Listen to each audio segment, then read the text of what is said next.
ब्रह्मांड की उत्पत्ति के बारे में एक संक्षिप्त नोट।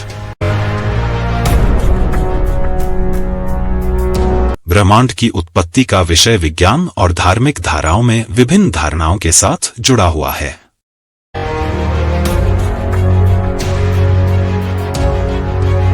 वैज्ञानिक रूप से ब्रह्मांड की उत्पत्ति को बिग बैंग के माध्यम से माना जाता है, जिसमें समय की शुरुआत से अचानक एक अत्यधिक गर्म, घनी और अस्थिर सांसारिक अवस्था से विशाल अंतरिक्ष का उत्पन्न होना माना जाता है।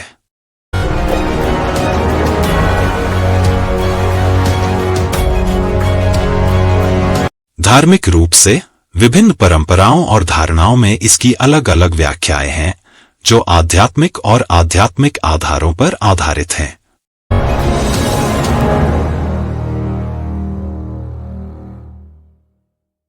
ब्रह्मांड की उत्पत्ति एक रहस्यमय और अद्भुत प्रक्रिया है।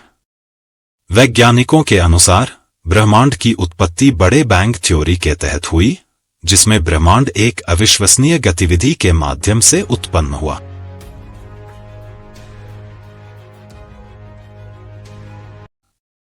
यह विशाल और अविश्वसनीय घटना हमारे समय से बहुत पहले हुई और इसके पीछे बहुत सारे रहस्य हैं।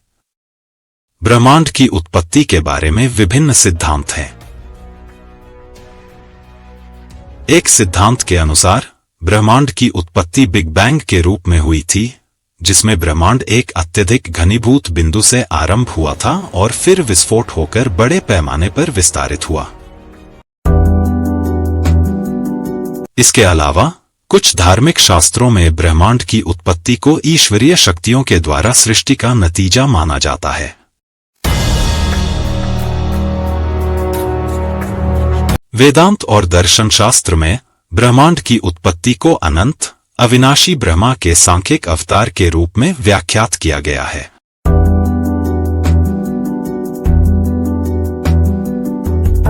बिग बैंग के प्रमुख विशेषताएं में शामिल हैं ब्रह्मांड के अत्यधिक गर्म होने का सिद्धांत, ब्रह्मांड के लगभग सभी गैलेक्सियों का विस्तार हो रहा होना और ब्रह्मांड की विस्तृतीकरण की दिशा में विविधता का सुझाव।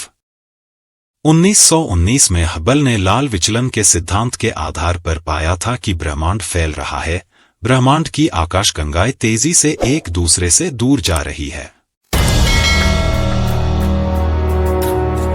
इस सिद्धांत के अनुसार भूतकाल में आकाशगंगाएं एक दूसरे के और पास रही होंगी और ज्यादा भूतकाल में जाने पर यह एक दूसरे के अत्यधिक पास रही होंगी।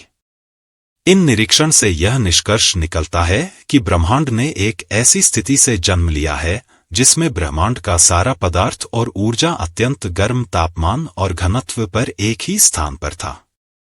इस स्थिति को गुरुत्वीय सिंगुलरिटी कहते हैं। महाविस्फोट यह शब्द उस समय की ओर संकेत करता है जब निरीक्षित ब्रह्मांड का विस्तार प्रारंभ हुआ था। यह समय गणना करने पर आज से 13.7 खरब वर्ष पूर्व पाया गया है। इस सिद्धांत की सहायता से जॉर्ज गैमो ने 1948 में ब्रह्मांडीय सूक्ष्म तरंग विकिरण की भविष्यवाणी की थी, जिसे 1960 में खोज लिया गया था। इस खोज ने महाविस्फोट के सिद्धांत को एक ठोस आधार प्रदान किया। महाविस्फोट का सिद्धांत अनुमान और निरीक्षण के आधार पर रचा गया है। खगोल शास्त्रियों का निरीक्षण था कि अधिकतर निहारिकाएं पृथ्वी से दूर जा रही है। उन्हें इसके खगोल शास्त्र पर प्रभाव और इसके कारण के बारे में ज्ञात नहीं था। उन्हें यह भी ज्ञात नहीं था कि ये निहारिकाएं हमारी अपनी आकाशगंगा के बाहर है। यह क्यों हो रहा है, कैसे हो रहा है, एक रहस्य था। 1927 में जॉर्जेस लेमेटर ने आइंस्टाइन के सापेक्षता के सिद्धांत से आगे जाते हुए बताया कि ब्रह्मांड की उत्पत्ति एक प्राथमिक परमाणु से हुई है। इसी प्रतिपादन को आज हम महाविस्फोट का सिद्धांत कहते हैं।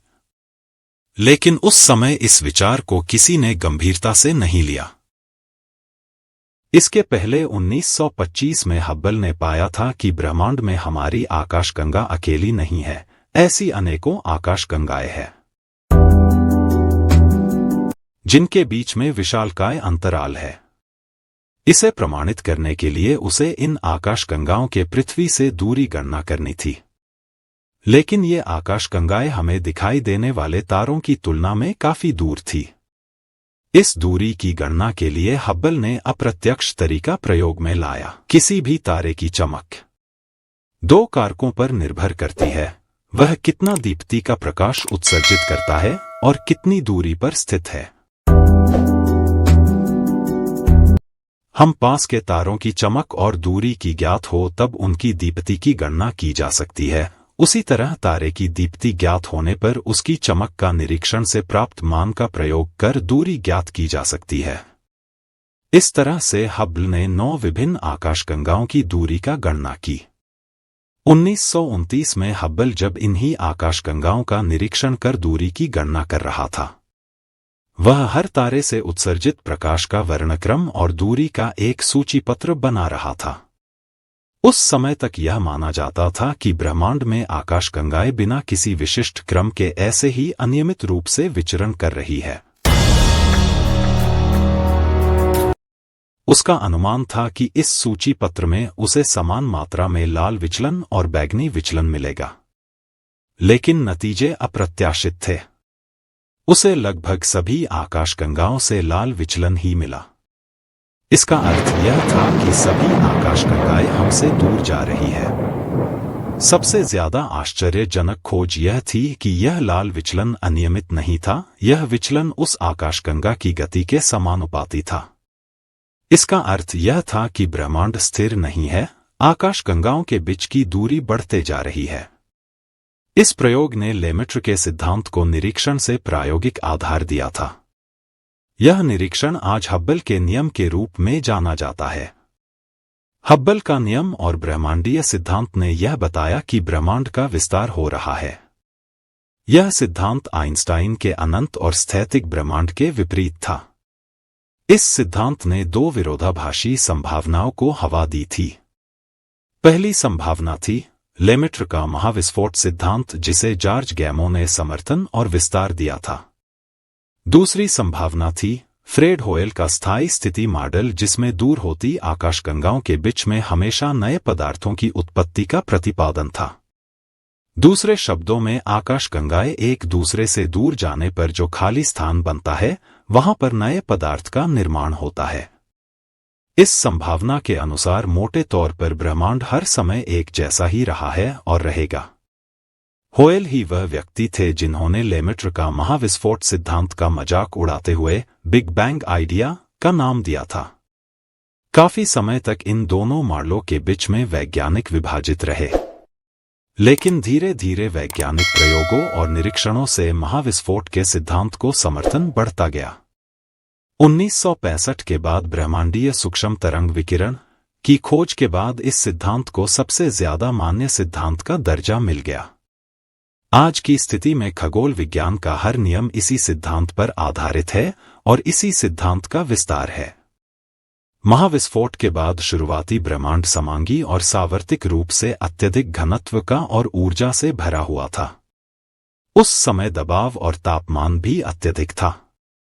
यह धीरे धीरे फैलता गया और ठंडा होता गया। यह प्रक्रिया कुछ वैसी थी जैसे भाप का धीरे धीरे ठंडा होकर बर्फ में बदलना। अंतर इतना ही है कि यह प्रक्रिया मूलभूत कणों, इलेक्ट्रॉन, प्रोटॉन, फोटॉन इत्यादि से संबंधित है। इसी तरह की शानदार वीडियो देखने के लिए चैनल को सब्सक्राइब करें, दोस्तों में शेयर करें और वीडियो को लाइक कर दें। वीडियो देखने के लिए बहुत बहुत धन्यवाद।